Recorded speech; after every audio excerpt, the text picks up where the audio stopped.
Bueno. Exactamente, pero porque nuestro columnista lo ha pedido. Ah, lo ha pedido. No sé de qué habla esta canción. Se llama Clonazepam y Circo. Bueno, está muy bien. Recibimos con esto a Bernardo Borges.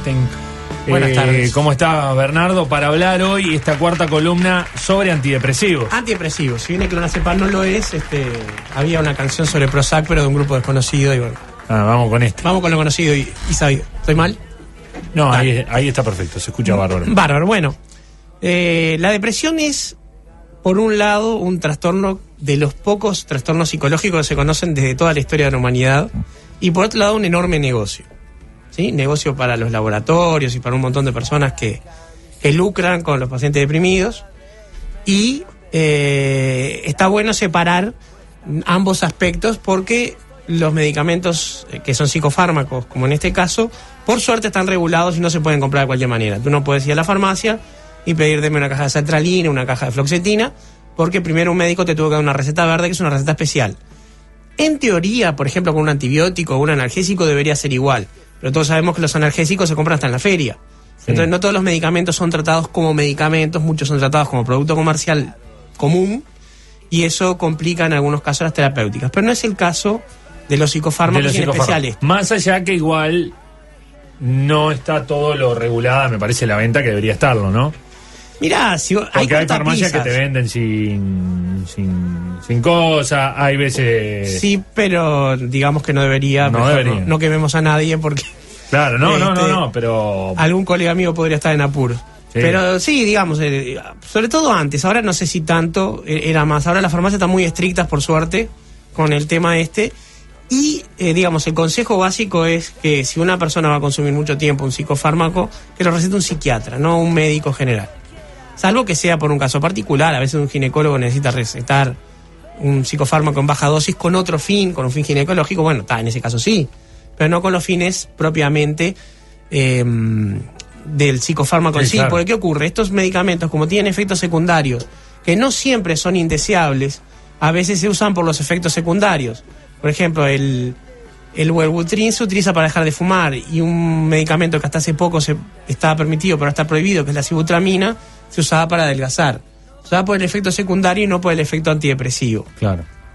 Bien. Veamos un poquito a ver qué es la depresión. Los dos que nombraste son antidepresivos. Sí, son antidepresivos. Y se utilizaban para esas otras cosas. Sí, el bupropión se utiliza hasta el día de hoy y es muy bueno para dejar de fumar. Ajá. Es realmente una terapéutica aconsejada hoy, utilizada hoy, y prácticamente se usa solo eso. Solo para eso. Pero ¿y a eso cómo se llega? Es decir, porque esa medicación supongo va con receta también. Sí, vas a un médico, pero ahí sí que no te lo tiene por qué recetar un psiquiatra, porque vos vas para dejar de fumar. Uh-huh. Entonces un médico general está bien que te lo recete. Sí, lo que no está bien es, digamos, que un médico general, porque vos vayas y le digas, no, mirá, ando medio bajón, lo que sea, te diga, bueno, nada, sí, claro. Toma una sertralina, tomate tal o cual antidepresivo, porque no está capacitado para eso. Es un tratamiento por un tiempo. Ese es el tema. Una caja no importa, porque el paciente puede tener que requerir una...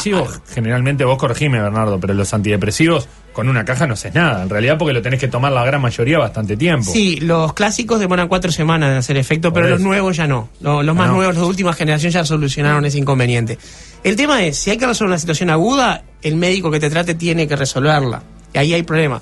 Pero ya la quinta caja del mismo medicamento, ya ahí conviene que te vea un psiquiatra, porque probablemente él te pueda recomendar algo mejor o una forma mejor de tomarla. Eres el que sabe en eso. De la misma forma que si tuviéramos un problema de estómago, iríamos a gastroenterólogo. Además, una depresión aguda te tiene que ver el médico encargado de ver depresiones agudas, digamos. Sí, pero lo que pasa, primero, vos no te olvides que la depresión a veces se confunde con un duelo.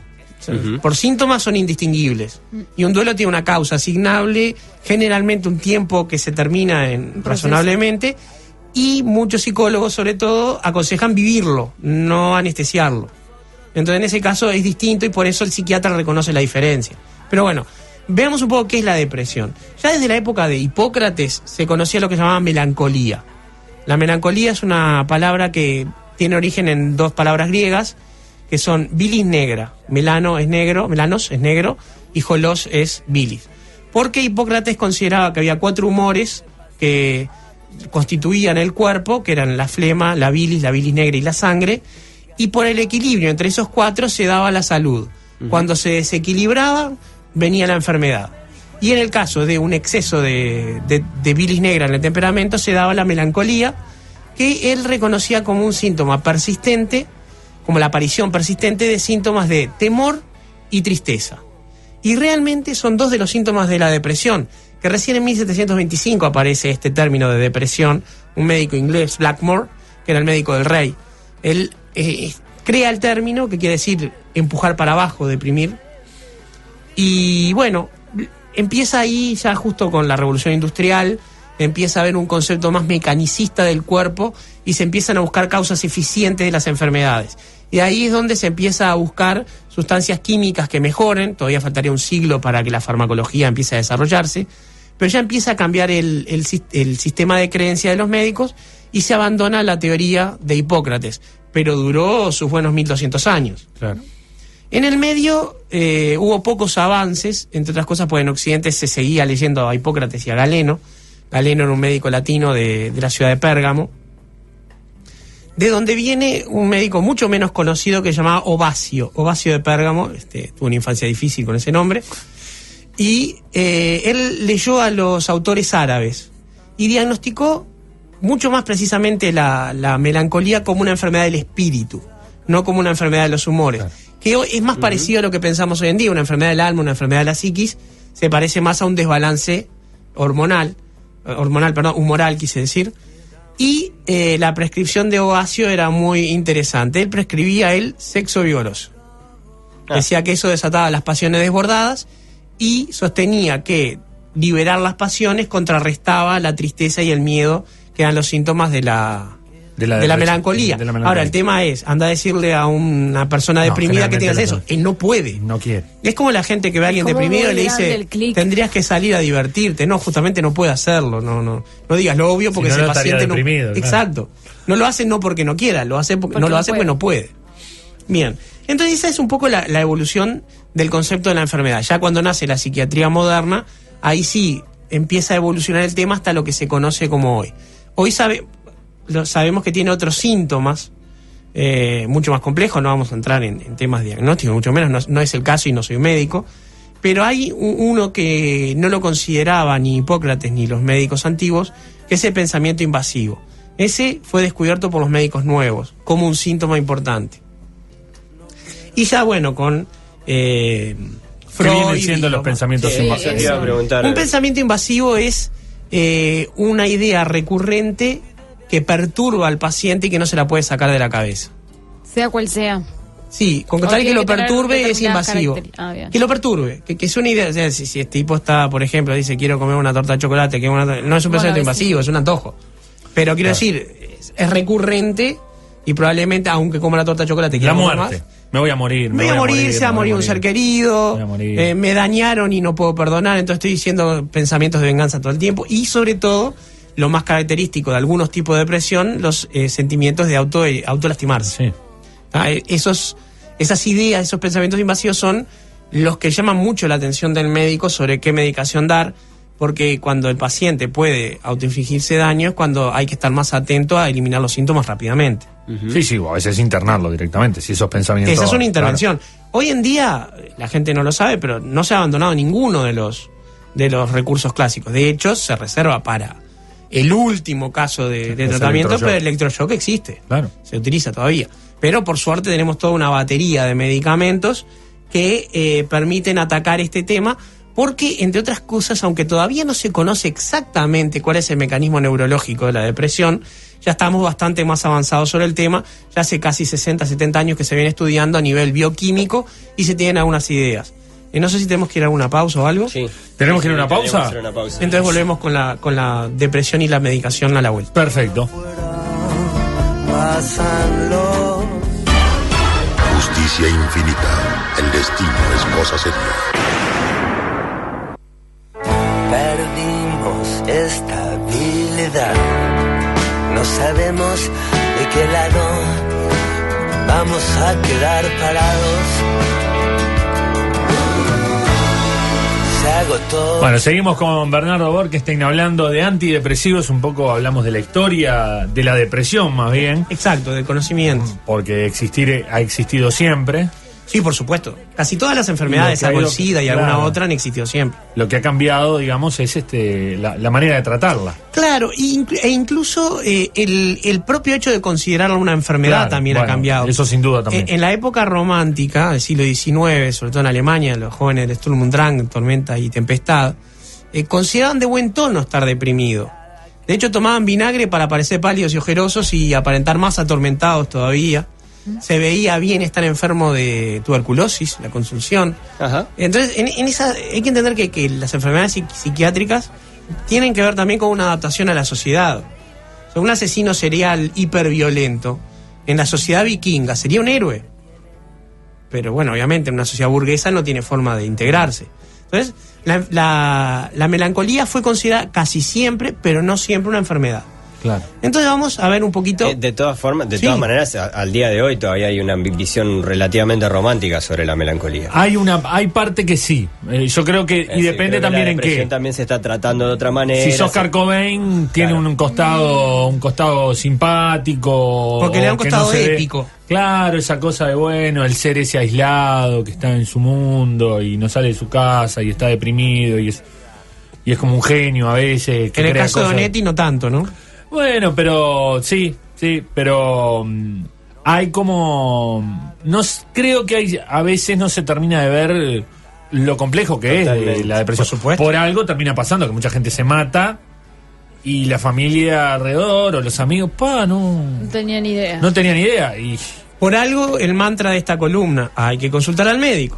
Es muy importante porque una de las cosas que hacemos es nos acostumbramos. La gente se acostumbra a ver a la persona como es, como cree que es, como dice que es, y no entender que a veces es como está y que puede salir de esa situación. claro, Pero bueno, vamos a ver un poquito cómo es que la ciencia moderna, sobre todo la bioquímica, cree que está funcionando el tema de la depresión. Tenemos que ver un poco cómo funciona el sistema nervioso, porque hablamos de una enfermedad esencialmente psiquiátrica con bases neurológicas. Entonces, el sistema nervioso está compuesto por unas células especiales que llaman neuronas. Todas hemos escuchado el nombre, que tienen dos partes mayormente. Una es una parte larga que se llama axón y una cabeza erizada de unos brotes que se llaman dendritas. Y se conectan entre ellas para transmitir lo que llama el impulso nervioso. Algunos van hacia el cerebro, como por ejemplo las sensaciones sensoriales, cuando siento un aroma o toco algo, la sensación táctil, va desde el cuerpo hasta el cerebro. Y a veces van en el otro sentido, como cuando se le ordena un músculo que se mueva. Entonces, para que dos neuronas se conecten, están cerca, muy pegaditas, pero no tocándose, y crean entre ellas lo que se llama el espacio sináptico. Es como un río, imagínense un río con dos orillas. Y se transmiten de lo que se llama la neurona presináptica a la postsináptica, o sea, la transmisora a la receptora, una sustancia química que lleva el impulso nervioso, y en la sustancia, en la neurona receptora, hay justamente unas moléculas que se llaman así, receptores. Cuando llega el transmisor hasta ahí, se une y dispara el impulso nervioso a través de toda la célula llamada neurona. Esto parece un poco complejo, pero es igual que un circuito. Se manda Claro. un mensajero, Exacto. llega, es recibido, se dispara el impulso nervioso.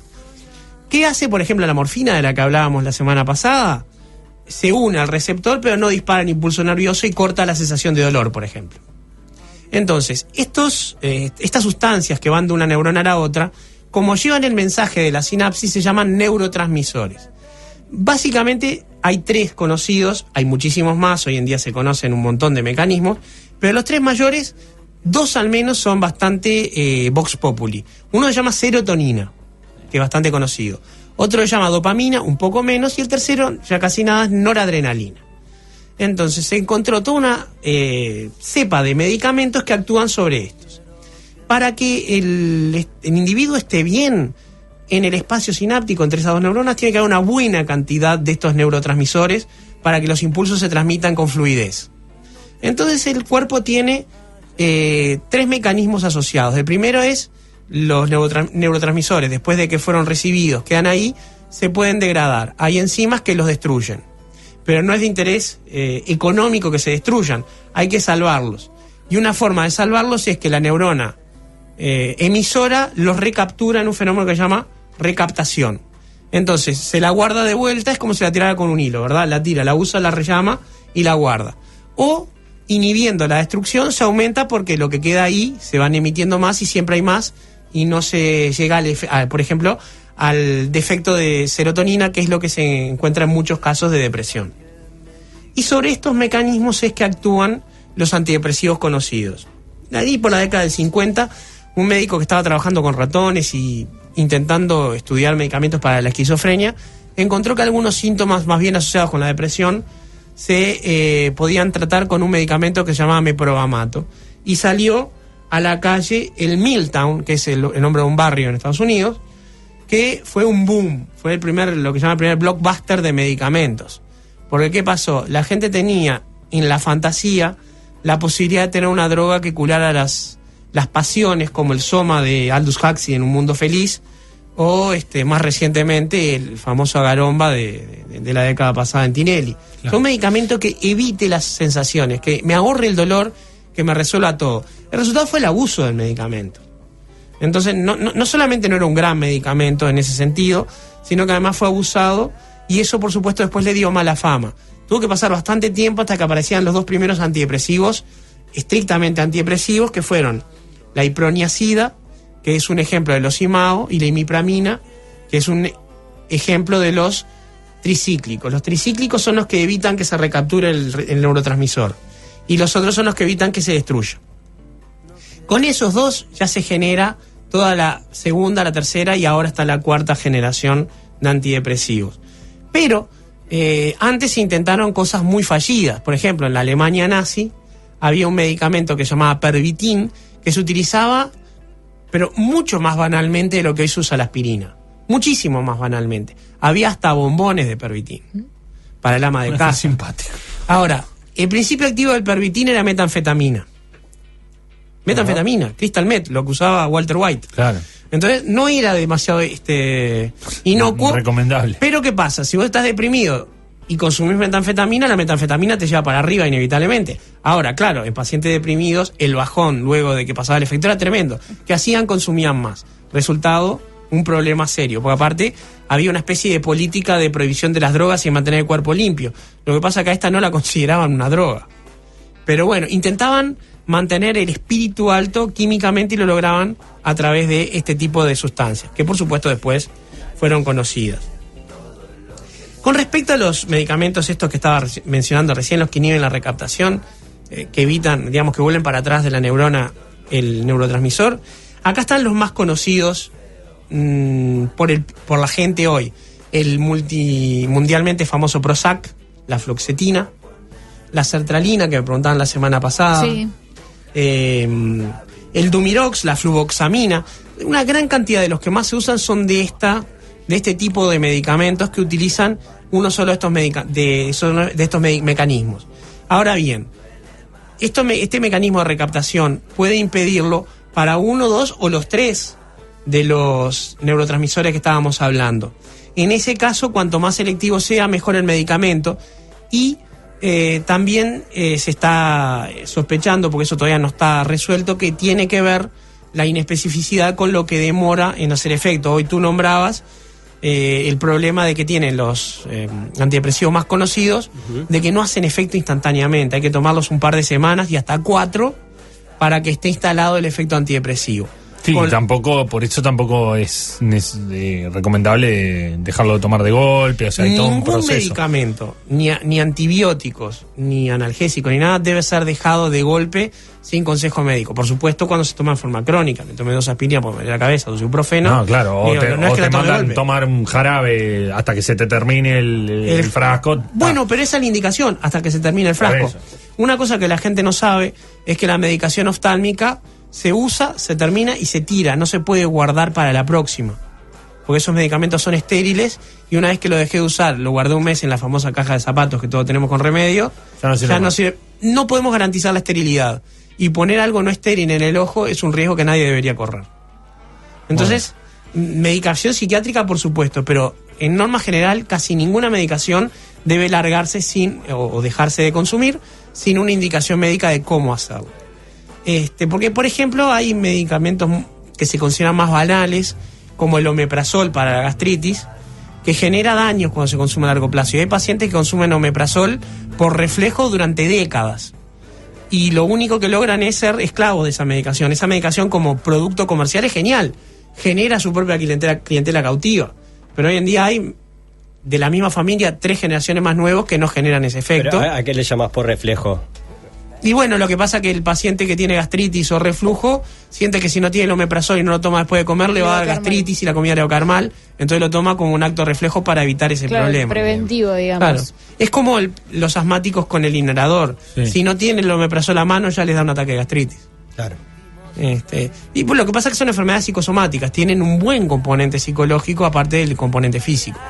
A diferencia de lo que es la depresión de la que estamos hablando hoy, que si bien tiene una base neurológica, no tiene un componente físico, no hay un órgano que falle para producir la depresión. Simplemente hay un desbalance que se corrige de una u otra manera. Por supuesto que además la depresión ha sido tema en el arte de muchísimas obras. Goethe, en Las cuitas del joven Werther, relata la historia de un muchacho de unos 20 años que al fracasar en obtener el amor de su mujer adorada, se suicida. Y lo que generó en una sociedad que tenía un espíritu romántico, no romántico en el sentido corintellado, sino romántico en el sentido artístico, había clubes de suicidas que se mataban literalmente imitando a Werther. O sea, un tema realmente pesado como consecuencia de una obra de arte, ¿verdad? Por ejemplo, en la película del amor y otras drogas, que protagonizaban Jack Gyllenhaal, esta chica, Anne Hathaway y... Bueno, no importa. El otro actor es el que hace de Harvey Specter, Gabriel Macht.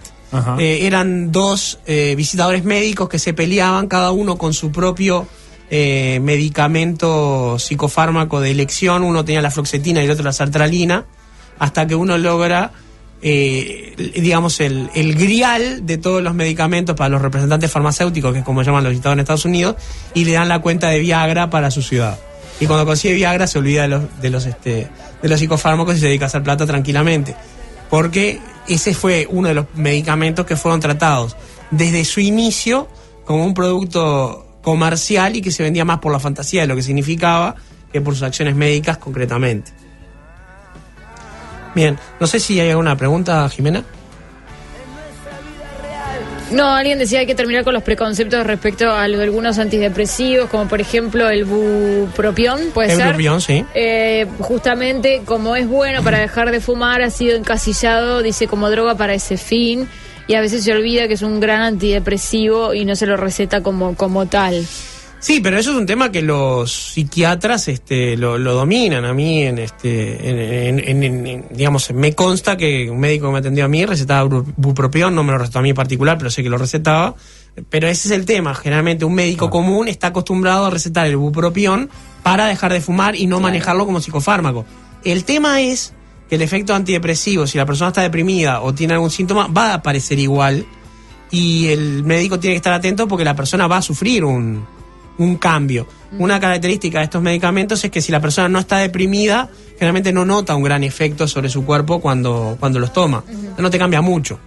Bueno, hay efectos secundarios de algunos antidepresivos que son más... Sí, bueno, uno de los que los hace más resistidos es, por ejemplo, las complicaciones con la virilidad, retrasa el orgasmo masculino y a veces lo imposibilita. No, y para las mujeres también, digamos. Te desconecta un poco. Baja la libido. Te baja la libido, pero actúa sobre un mecanismo diferente. O sea, la mujer lo baja la libido, pero al hombre no le baja la libido, le corta la cadena de excitación. El hombre siente deseo, pero no puede llegar a ejecutarlo. Y hay prejuicios contra eso que hace que los pacientes abandonen la medicación, siendo que le estaba haciendo bien, porque ese efecto pasajero. Bueno, pero lo que pasa es que si te hace bien por un lado, te hace mal por otro. Pero es un efecto pasajero. Lo que hay que entender es cuál es el mal menor. Lo que pasa es que un hombre está condicionado por la sociedad a que si falla en ese aspecto, bueno, pero cuando decís pasajero, ¿es que seguís tomando el medicamento y en algún momento te va a dejar de pasar? En ¿o algún es pasajero momento, porque en algún momento voy a dejar de tomar el medicamento? Siguiendo la medicación, en algún momento, a corto o mediano plazo, desaparece ese efecto. Sí. Los efectos secundarios, los peores desaparecen rápidamente. Son medicamentos muy buenos. No dura lo que dura el tratamiento. No, bueno, lo mismo que pasaba con la sibutramina, que fue prohibida porque tenía algunas complicaciones de pacientes con ACV, que se daba como medicación para adelgazar, y ahí sí que se daba como agua. Se la daban a cualquiera en la década del 90, fines de la década del 90, principio del 2000. La oxibutramina tuvo un crecimiento explosivo porque realmente era buena. Yo llegué a tomarla, me la mandó un médico. Y era buena. Lo que pasa que no vale la pena un medicamento que epidemiológicamente puede generar un problema de ACVs y cosas de ese tipo. El riesgo no compensa el beneficio de un medicamento para adelgazar o de un antidepresivo más, siendo que hay otros. Si vos me decís, aparece, Dios quiera, una cura para el cáncer que genera un riesgo incrementado de ataque cardíaco, de ataque cerebrovascular, comparás los riesgos y bueno, dame el riesgo del ataque si el cáncer me va a matar de todas maneras, y seguramente. Entonces el tema es qué querés evitar comparado con el riesgo que produce el medicamento. Un detalle más bien anecdótico: los primeros antidepresivos que aparecieron, los tricíclicos, que todavía se usan, tienen lo que llama el efecto queso. Y es que no se pueden consumir con ciertos alimentos como el queso, chocolate, el café y otros, porque la presencia de tiramina, que es un compuesto muy común en el queso y en el chocolate, genera un aumento generalizado de la presión arterial y puede dar problemas también. Entonces, interactúan de forma intensa con los alimentos, que muchos interactúan con los alimentos en la posibilidad de si lo tomo junto con el alimento no lo absorbo, pero esto interactúa después de estar absorbido químicamente. Interesante. Bueno. Ha servido, claro. En este caso, por supuesto, que siempre es recomendable, como en todos los demás, ¿no? Pero en estos casos, la figura del psiquiatra es fundamental, digamos, ¿no? Sí, porque esencialmente... Para el diagnóstico, en primer lugar. Exacto. Para el diagnóstico, porque es una patología compleja que puede tener un desenlace terrible, sí, realmente. Entonces, bueno, los signos son importantes tenerlos en cuenta, los síntomas que van apareciendo, no banalizarlo esto porque... Nunca banalizarlo ni minimizar lo que puede ser, porque realmente, aparte, la persona que está sufriendo esto está realmente en un estado de dolor, está sufriendo. Por supuesto. Y bueno, y después hay como muchas veces, por producto del desborde de atención, como que a veces se tiende a cronizar la situación del antidepresivo con una suerte de calecita donde la persona va cada 40 días, 2 meses, no sé, una vez por mes, básicamente a no tener una consulta psiquiátrica, sino a que estar 2 minutos con un psiquiatra cara a cara, que básicamente lo que hace es replicar la misma receta. Sí. Es el efecto sociedad médica, ¿verdad? Digo, claro. Suele ocurrir que el médico está recargado. No ocurre tanto con los psiquiatras, a Dios gracias, pero pasa. Indudablemente pasa. Pero lo importante es que el paciente esté bien. Es menos grave que se haga crónico el consumo de un antidepresivo que esté deprimido. Sí, lo que a veces es siempre la cuestión que, como en la facultad de psicología, como pasar por ahí muchas veces... A veces lo que sucede es que la medicación lo que hace es, otra vez, atacar un síntoma, pero con la medicación no vas a dar con el problema, con la causa que llevó a la depresión. Y ¿no? por eso la distinción que hacíamos hoy, dando un ejemplo, la diferencia entre un duelo y una depresión. Claro. Es el tema de la causa asignable. El paciente deprimido muchas veces no sabe por qué está deprimido. Esa tristeza, ese miedo, esos síntomas aparecen sin ninguna causa asignable. Y eso es lo que realmente lo hace tremenda al síndrome este. Un duelo, los psicólogos te lo va a decir cualquiera, conviene vivirlo, porque te hace fuerte por montones de cosas y porque se termina. Uno sabe que una persona más o menos sana, un duelo lo termina. Entonces ahí la medicación puede ser hasta contraproducente. Entonces ahí los psiquiatras también saben qué dar para un paciente que está haciendo un duelo y lo diferencian rápidamente de uno que está clínicamente deprimido y le dan cosas diferentes. Le dan medicamentos que no impidan la vivencia de ese duelo. Y a veces está el tema de lo que decíamos el otro día. A veces hay que dar un protocolo de sustancias. No alcanza con una. No, y ahí se combinan. Solamente el psiquiatra puede hacerlo. Por supuesto. Bueno, Bernardo, muchísimas gracias. No, por favor, ha sido un placer. Y bueno, estaremos pensando alguna cosa para el futuro. Cuando me convoquen, acá estaré.